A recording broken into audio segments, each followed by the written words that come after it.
સુરતના માંગરોળ તાલુકાના નાના બોરસરા નજીક આવેલી મંગલ મૂર્તિ કેમિકલ કંપનીમાં ગેસ ગળતરની ગંભીર ઘટના સામે આવી છે. રિએક્ટરના મેન્ટેનન્સ દરમિયાન બે કામદારના ગેસ ગળતરથી મોત નીપજ્યા છે.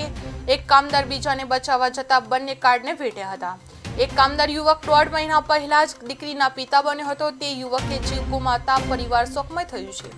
કોસંબા નજીક આવેલા નાના બોરસરા ગામની સીમમાં આવેલી મંગલ મૂર્તિ બાયોકેમ કંપની પ્રાઇવેટ લિમિટેડમાં આજે એક અત્યંત દુઃખદ ઘટના બની.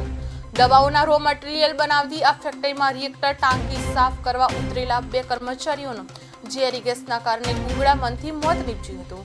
આ ઘટના બાદ કંપનીમાં ભારે અફરાતફરીનો માહોલ સર્જાયો હતો અને કોસંબા પોલીસે ઘટના સ્થળે પહોંચી જરૂરી કાર્યવાહી હાથ ધરી હતી. ગેસ વળતકની ગંભીર અસર થતા બંને કામદારોને તાત્કાલિક સારવાર માટે અંકલેશ્વરની જયાબેન મોદી હોસ્પિટલમાં ખસેડવામાં આવ્યા હતા. જો કે વધુ સારવાર મળે તે પહેલા જ બંનેના મોત નીપજ્યા હતા.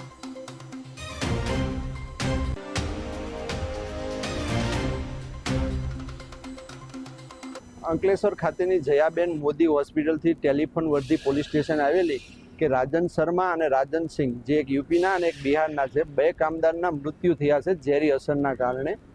એટલે ત્યાં પીએમ માટે બીજા અધિકારીઓને મોકલી આપવામાં આવ્યા છે અને સ્થળ વિઝિટ કરવા અમે અત્યારે અહીંયા પધાર્યા છીએ.